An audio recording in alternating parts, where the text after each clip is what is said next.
What is up, everybody, and welcome to another live stream. Today we are on the treadmill, just taking it nice and easy. Wanted to kill two birds with one stone. So I got on the treadmill. Hopefully the treadmill noise isn't too bad and you guys can actually hear what I'm saying. But taking it nice and easy today, just doing a nice recovery run. Trying to keep the heart rate under 140, probably 145, anywhere under that. I've been listening to a new audio book and I think I've just been doing my heart rates wrong. You know, I've been trying to push them up a little bit higher than they actually should.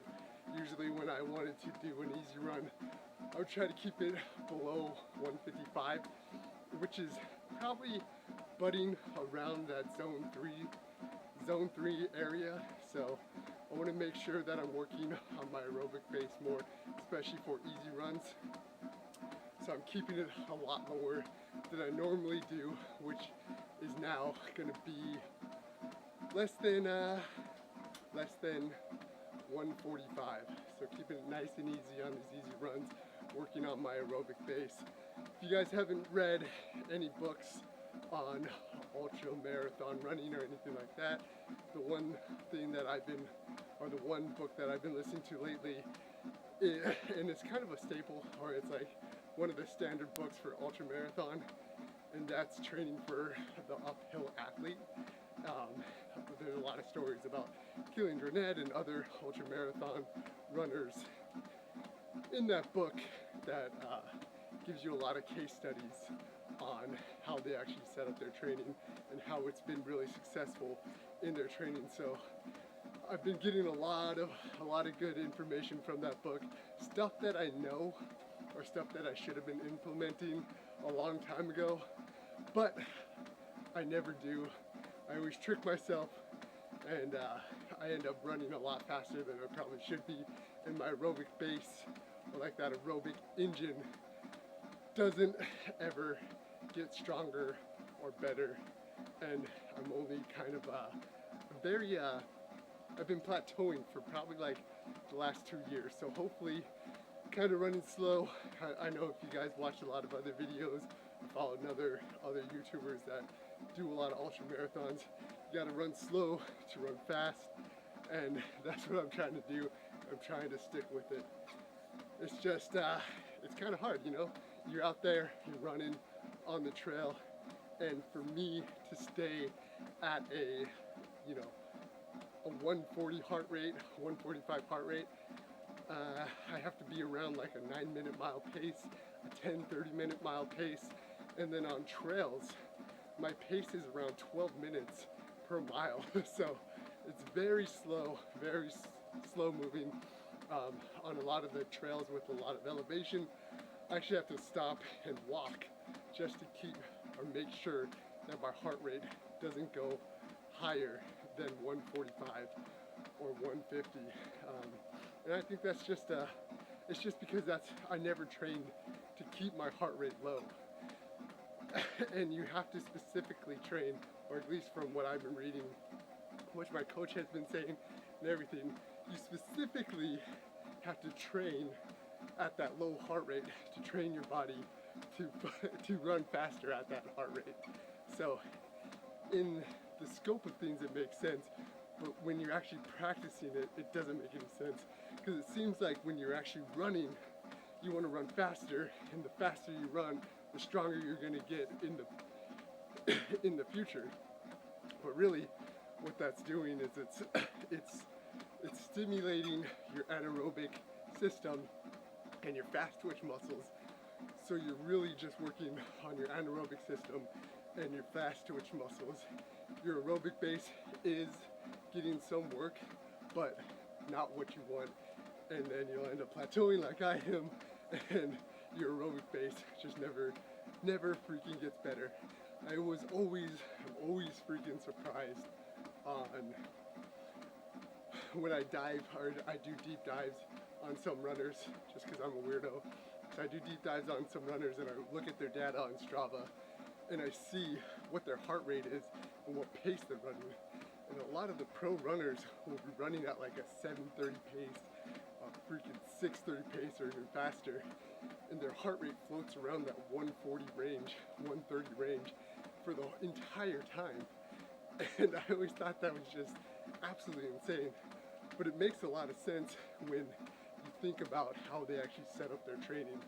And a lot of their mileage, 50 to 60% of their training is actually in that zone 1, zone 2 range, or even higher. I think Killian Jornet's, in that book they were saying that like 80% was below 70, or below zone 3 training effect for his whole year of training, and most of his actual anything above the zone 3, zone 4, zone 5 was actually during races. So take it from the legend himself, take it from these pro runners.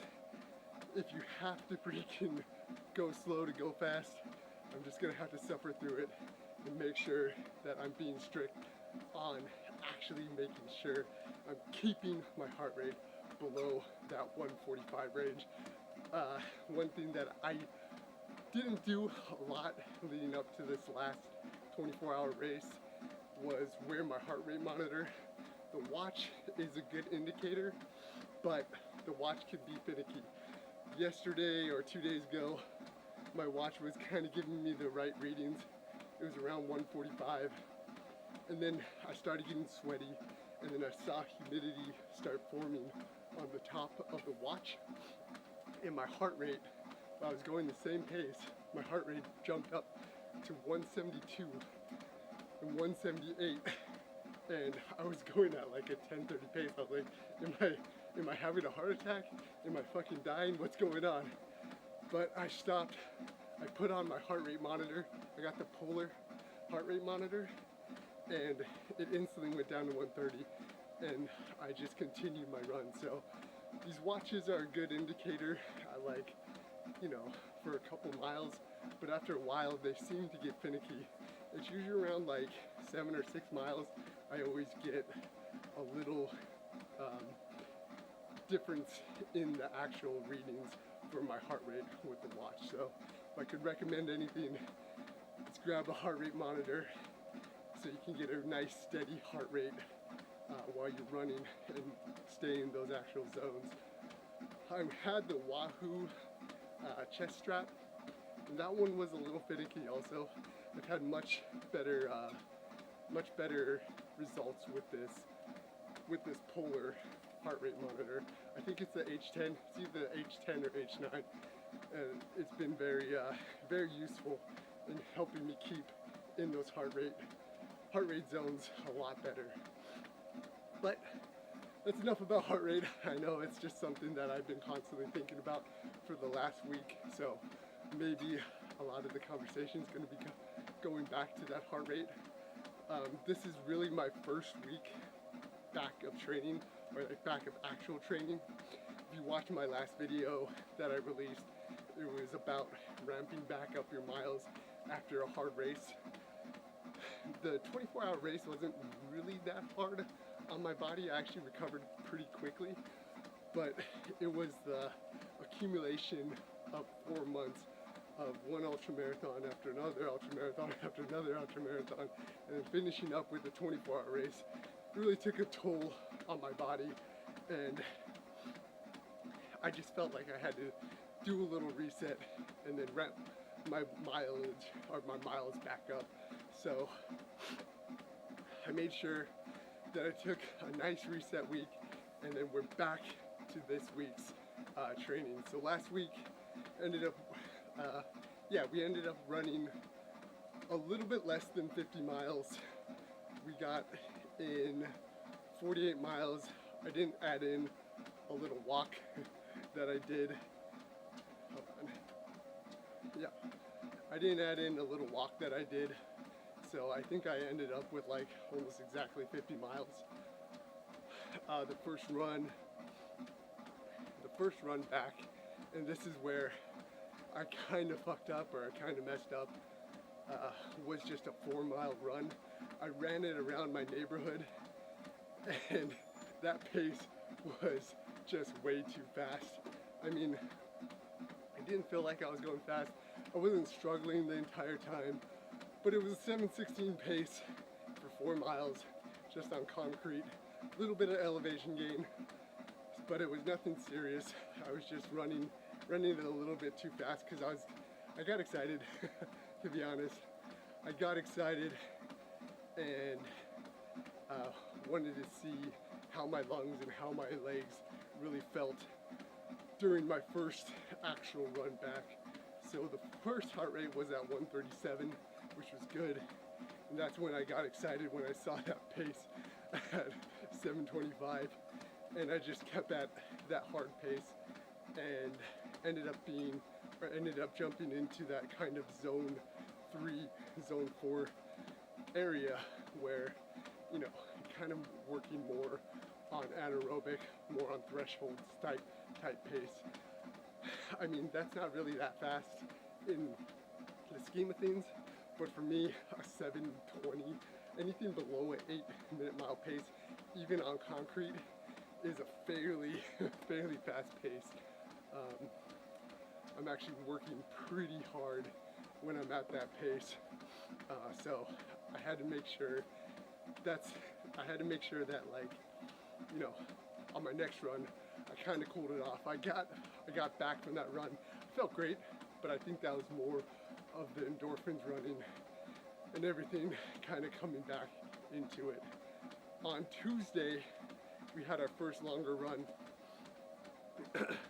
It was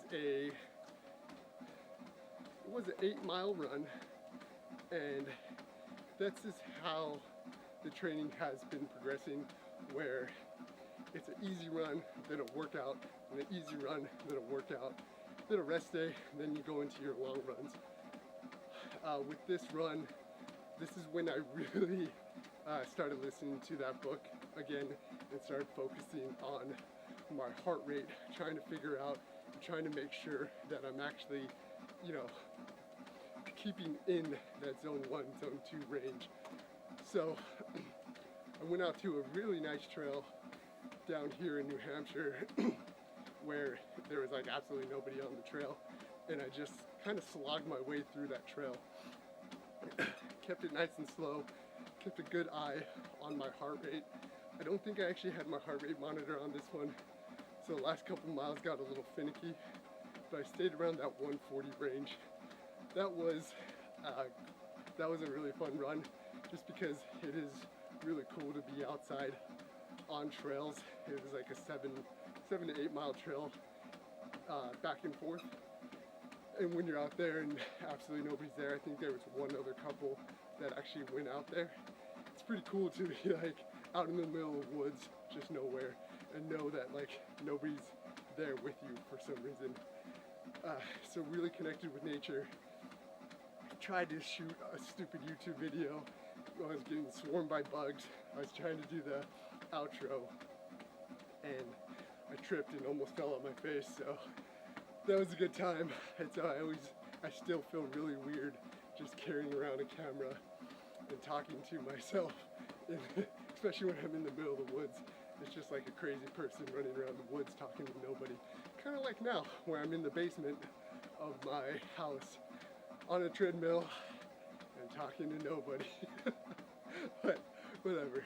It's a creative outlet that one day maybe something will happen. But anyways, we got 8 miles in. That was really good work. Felt really great after that, just because once again, when you're in that zone 1, zone 2, you're still kind of recovering.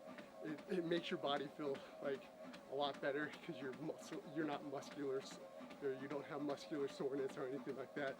So just waking up the aerobic base and trying to stay under that zone 1, or trying to stay in that zone 1, zone 2 pace. For Wednesday, we went back to, pull this back up. I have this little board that I'm using to use my mouse, and I'm gonna fall and hit my face. Come on. All right. So So Wednesday was a treadmill run. Just kept it nice and light again. It was a long day at work. I was on the road until 6:30 or 7. I got back around like 6 and didn't actually get my run in for quite a while. So it was a later night run and just kind of bopped around on the treadmill.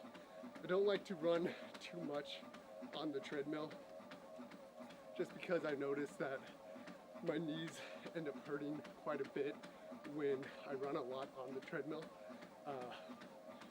People have been saying that like they've had similar problems running a lot on treadmills just because your pace will naturally increase, or not your pace, but your step rate will naturally increase on the treadmill, and your foot landing is a little bit harder than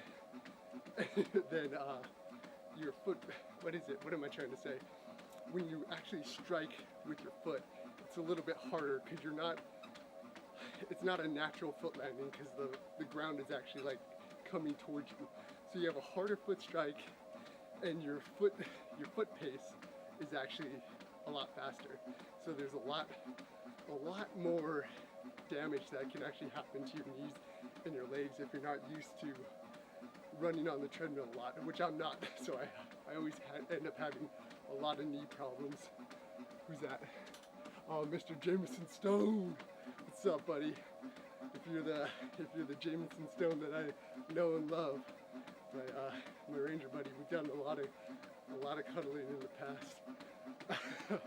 Is that you? Is that you, Jameson? I don't think there's many people with that name. If it's you, what's up, buddy? But so I try to stay off the treadmill as much as possible. Try to go on the trails. Nice. Hell yeah, what's up, Stone? Man, it's been a long time, buddy. So me and this guy, we're in Ranger school together. We did a lot together, so he's my homie. We talked about a lot of random food in Ranger school that we're gonna eat after we got out. I had a whole book of things that people wanted to eat when they got out of Ranger school, and I had all these recipes of weird, crazy shit that people wanted to eat.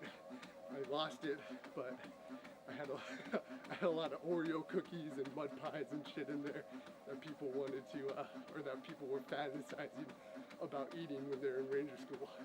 That was a good time. But with that, I have these shitty veteran knees, and I can't really blame the military for this. I really morally blame myself because I wasn't taking care of my knees or my legs or my health when I was actually young. So there's people in the military that have long careers, or people that are firefighters or police officers that have long careers because they actually take care of their body. I did not in the military, so I have these shitty knees now. So it's a constant battle.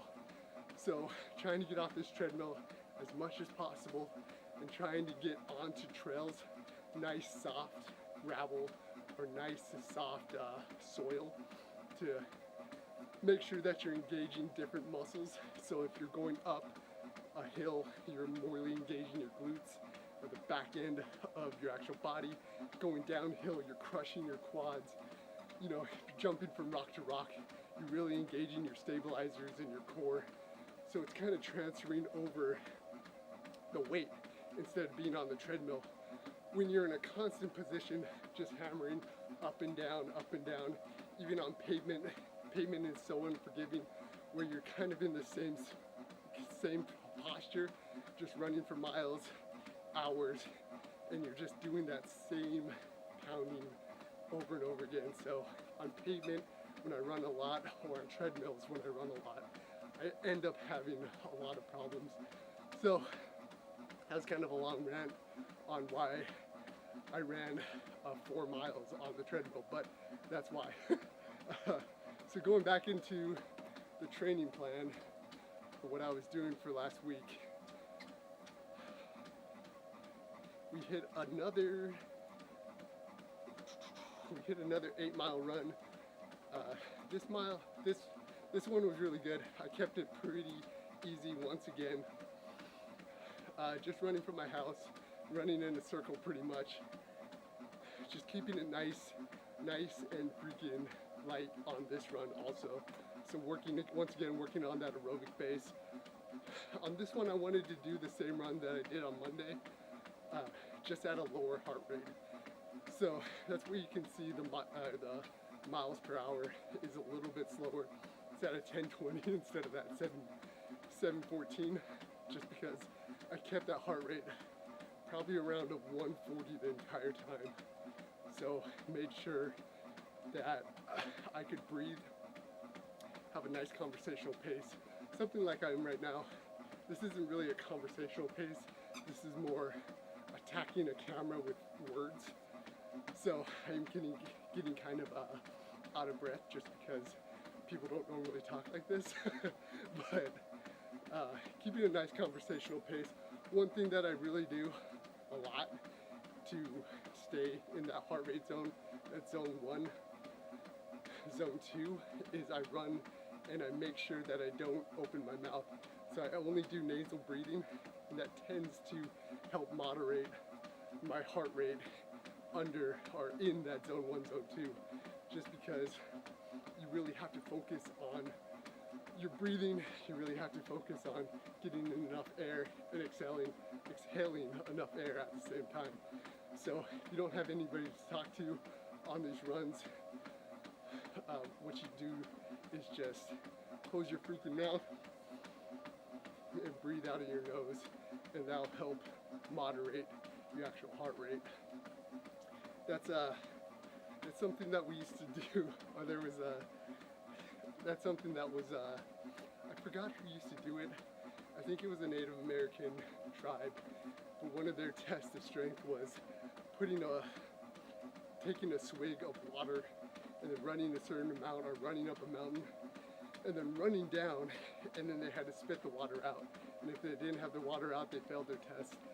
So that's something that always stuck with me, is just that concept of nasal breathing. Yeah, I don't even know where I was going with that.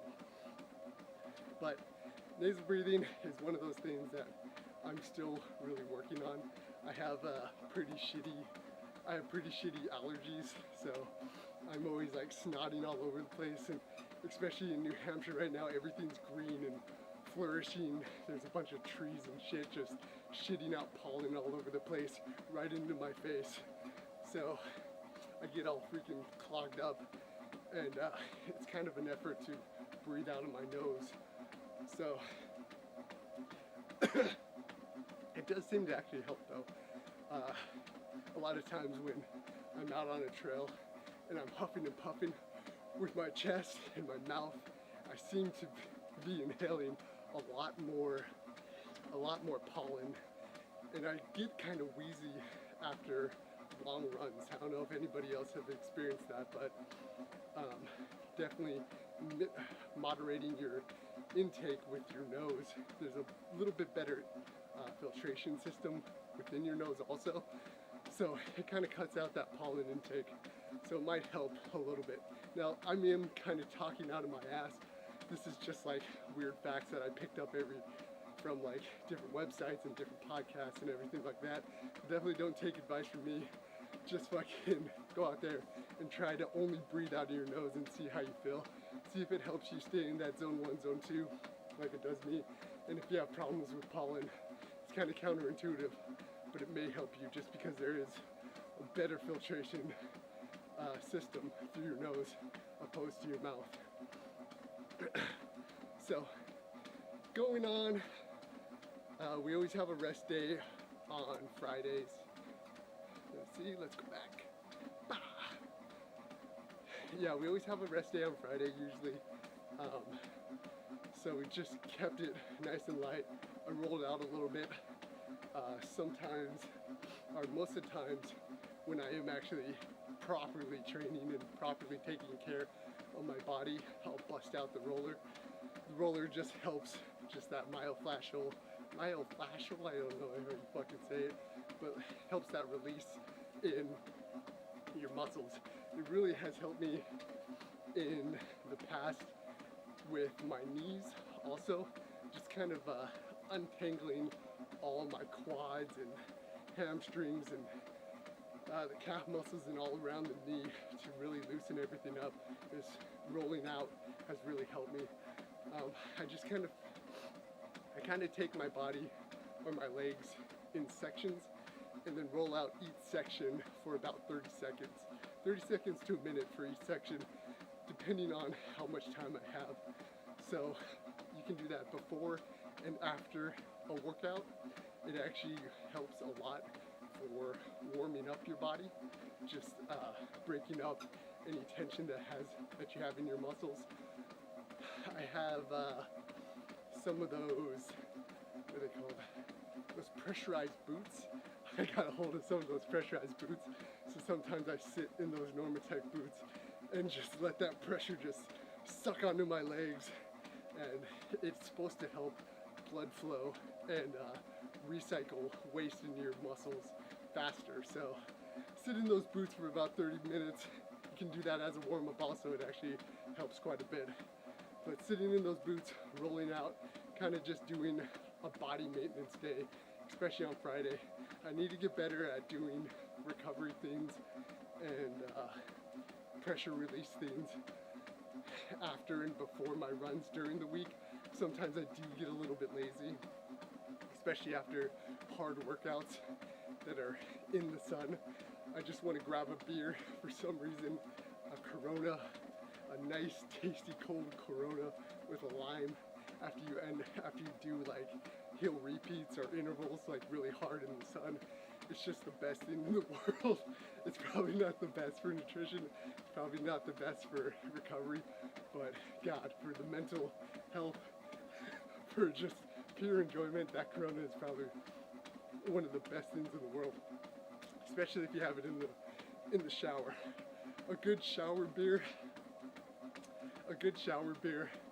after a hard run that you earned is quite possibly the best thing in the world.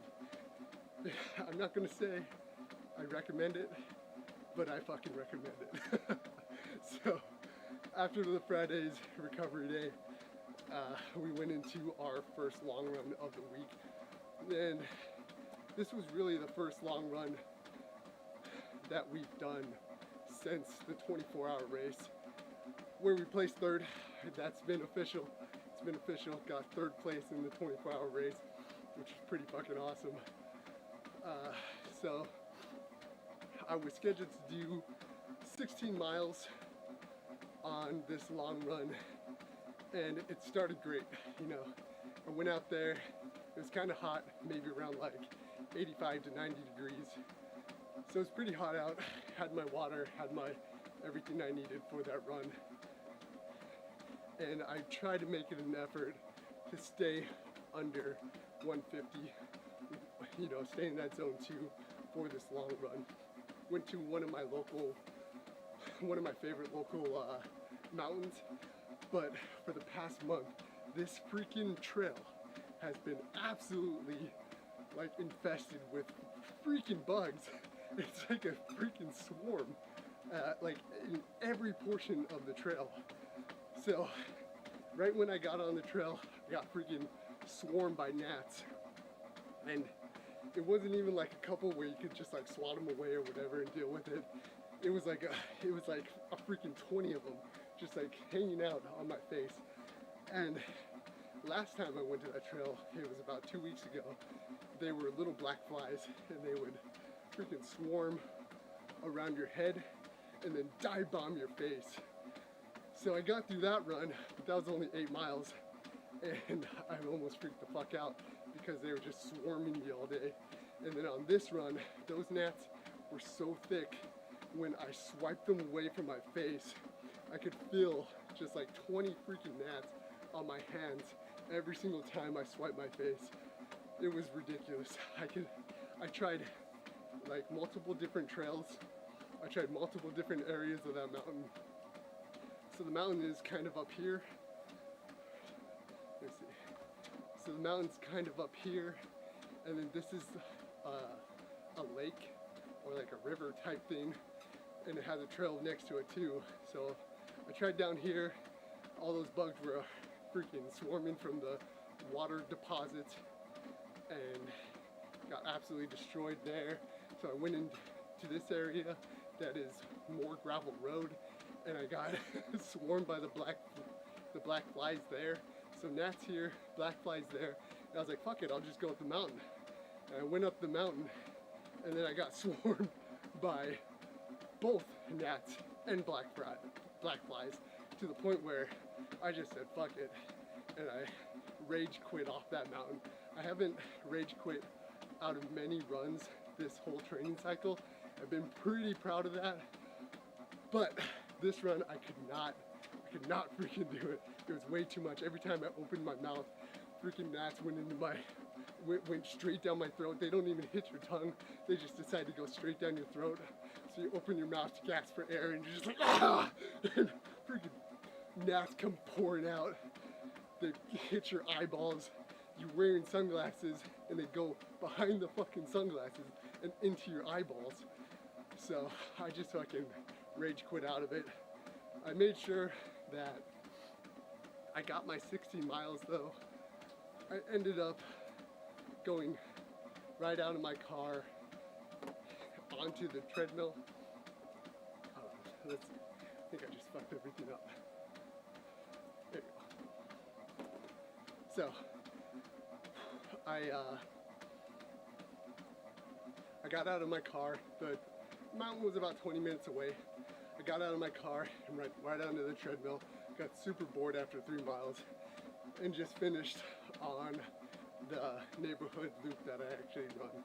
So made sure that I got my 16 miles, even though there was a little bit of delay, a 20-minute delay between the 10 miles and the 6, but had to make sure that I actually got it all in and got the work done. So that was an interesting long run.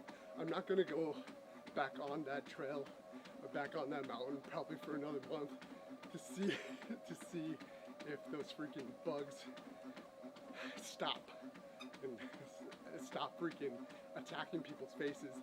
And I knew it was gonna be a problem, because when I was like stretching out and getting ready or warming up for my run, these bikers came by to their car, and the first thing they said to me was, oh, you better have bug spray because they're bad out today. And I sprayed myself down. You know, I sprayed my hat down, my neck, I sprayed everything down, like way too much freaking bug spray. And it was pretty much like I just spiced myself up for the bugs. It's just an extra ingredient, an extra little taste for those bugs, because they didn't give a fuck about that bug spray. So going back to the training, once again, let's see. I'm blind and I need freaking glasses. So going back to the training, this is like kind of warming the body back up, or waking the body back up and getting it ready for back-to-back long runs. So it was 16 miles and then 8 miles. And then the back-to-back long runs are just gonna get longer and longer. So I think next week it's 20 and 10. Last week was 16 and 8. It'll just go up and up more, just so that we can get more mileage and my body can get used to running on tired legs for that second long run, because we are training for the 100-miler in October. So we have about 9 weeks, 8 to 9 weeks for training. I have a pretty good base of training because all the ultras that I've been running for the past 4 months, and now we're just increasing the load and increasing the stress on the body to get ready to be stressed out for, 24 to 33 hours while we run the 100-miler. So this was the first back-to-back that we did, and I was only supposed to do, I think my coach only wanted me to do 5 miles, but it felt pretty good. I felt pretty rested just because of that long run and how shitty it was because of the bugs. So I ended up doing 8. Kept that one nice and light once again. Kept the heart rate probably around a 142 average or 145 average. Can't really remember what it was, but wore my heart rate strap. Only breathed a breath. How do you say that? Only breathed through my nose. Listened to an audiobook so then I could stay nice and calm. Sometimes when I listen to music, I get too amped up from the music and I end up running way too fast. So I tend not to listen to anything when I'm running, especially during races, because I want to be cognizant of everything that's going on around me, especially when I'm running this trail. It's next to a busy road, so I want to be cognizant of these crazy New Hampshire drivers or these crazy New England drivers. So I usually don't listen to any music or audiobooks while I'm next to a road. And even in the mountains, just because I want to be really cognizant if a bear decides to jump on my back or a cougar decides to eat me butt first and splay out my spleen and eat my liver. But, you know, whatever. Maybe that's just an internal fear. So I usually don't listen to anything unless I'm specifically trying to keep my heart rate low. If I'm trying to keep my heart rate low, I'll listen to audiobooks just because it puts me in a nice calm state and I can focus more on the book than what speed I'm running at. Keep looking at my watch, keep looking at my pace, keep racing the past me, which I always tend to do, especially on my favorite runs. I'm always like, oh, I did that last time in 15 minutes, and then this time it's 8 minutes, better pick it up. So I always end up racing myself, so listening to audiobooks really helps kind of get myself out of my own mind. Breathing out of the nose only really helps that also. And then just constantly having a weird mantra for some reason always helps me too. My mantra when I'm running for a nice easy run is calm.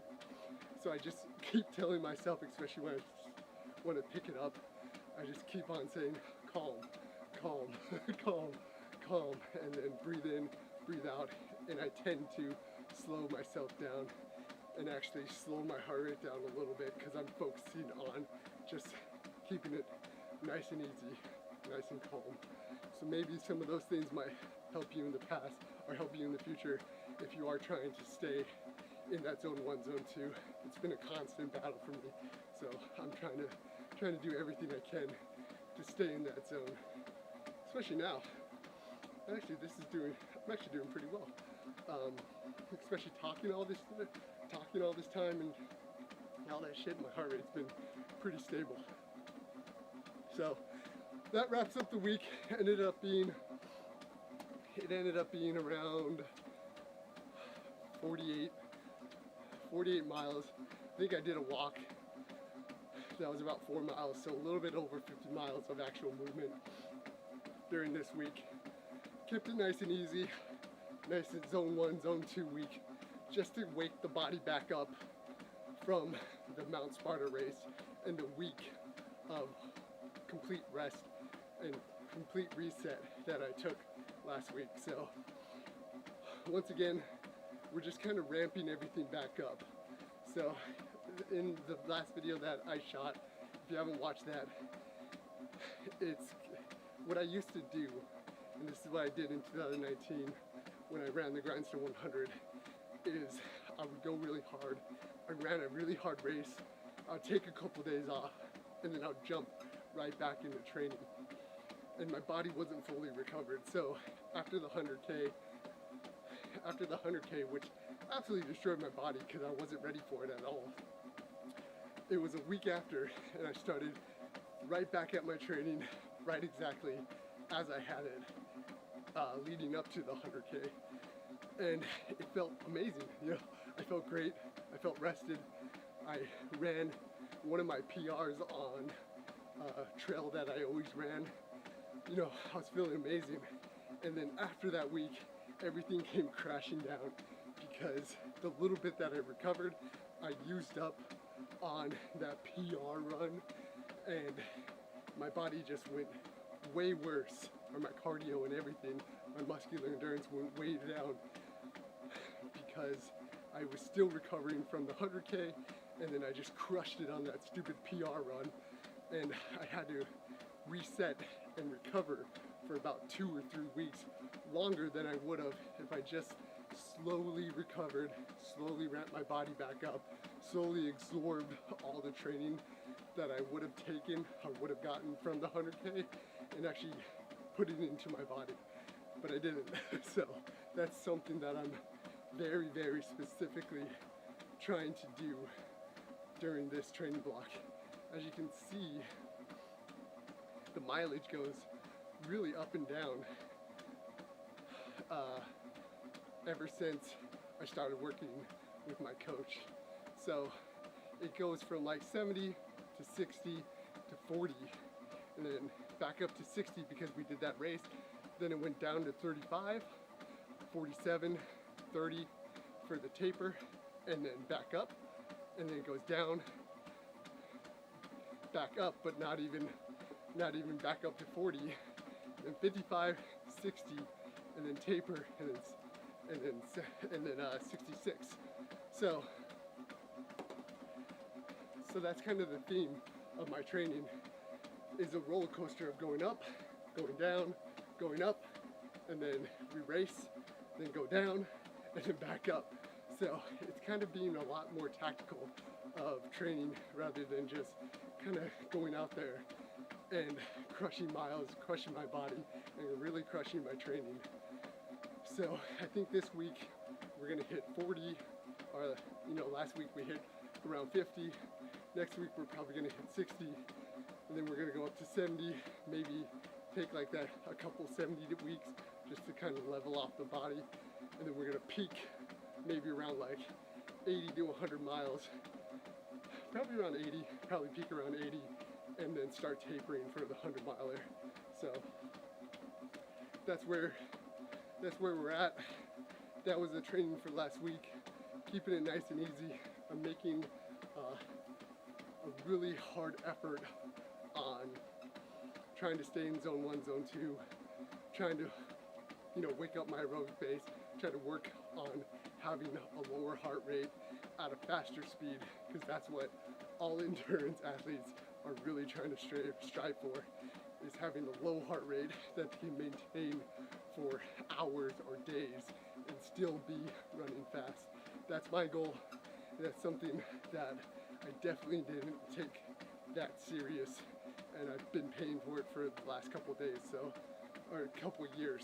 So hopefully, keeping it calm, keeping it slow. It's not gonna be months. It's not gonna be this year. It's not gonna be freaking, next year.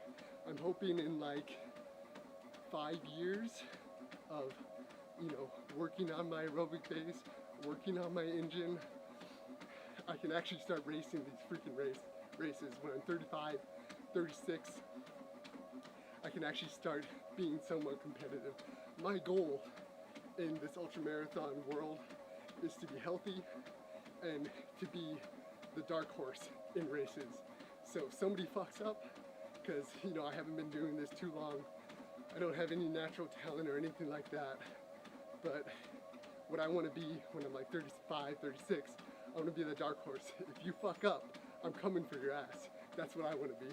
I want to be called, oh, there's Wayne, watch him, because if somebody fucks up, he's coming from the back and he's taking that shit. That's my goal. that's my really, really long-term goal. So gotta stay consistent, gotta work on this engine, and gotta stick with it for 4 or 5 years to help build this actual base up, because all my life I've just been really focusing on fast twitch, CrossFit style workouts, Muay Thai, Jiu-Jitsu, really explosive things, and not really focusing on that aerobic base where, endurance athletes, ultramarathoners, that's where they really make their money. It's not too many pros or not too many people that are higher level or doing HIIT workouts or anything like that. The majority of their running is zone 1, zone 2. Then they lift weights, they do hill repeats, and they do intervals. But that's only a couple workouts or leading up to their actual race. The majority of their running you know, 50, 60% is in that zone 1, zone 2. And, you know, for the past 2 years, since 2019, I've really just been kind of staying in that zone 3. My average heart rate for the past 2 years was probably like 155, 165. And that's what I'm used to, just kind of running, struggling, pushing as hard as I can on every single run. And that's just not gonna help. But that was a long talk, rambled a lot, ran on this treadmill for a little bit longer than I wanted to. Talked to Jamison Stone. I miss you, buddy. Sorry that, you know, I'm so flaky. I'm probably one of the flakiest veterans out there. I don't reach out hardly enough to any of my buddies at all. I need to be better at reaching out to the veteran community about the people that I actually served with, just because that is a hole that I am really missing, is that connection with, you know, my bros that, you know, I'm really missing out there. So, you know, I really want to find a good running community, a better veteran community out here, and then start reaching out to more veterans, because every single time one pops in or says hello, or I meet one randomly outside, it always brightens up my day. You know, seeing those people from your past, seeing how they're doing. I know you have a gang of kids.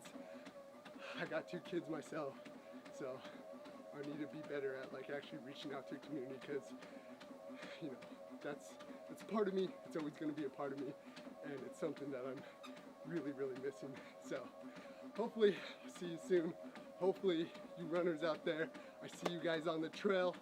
I see you out on races. If you guys have any questions, anything like at all, once again, these live streams, we're still testing them out. I'm trying to find a good time, trying to find a good format that people like. So if you have any suggestions, leave them down below. If you guys want to see anything, if you guys want to, you know, go on Twitch, play some MMOs with me, maybe I can set that up. Just let me know what you guys want to see. Go out there every single freaking day. Go out there and crush it. Zone 1, Zone 2, if you are an endurance athlete. Go out there, crush it, chip away, become an average savage. Fucking get out there and crush it. Drink a beer for me also.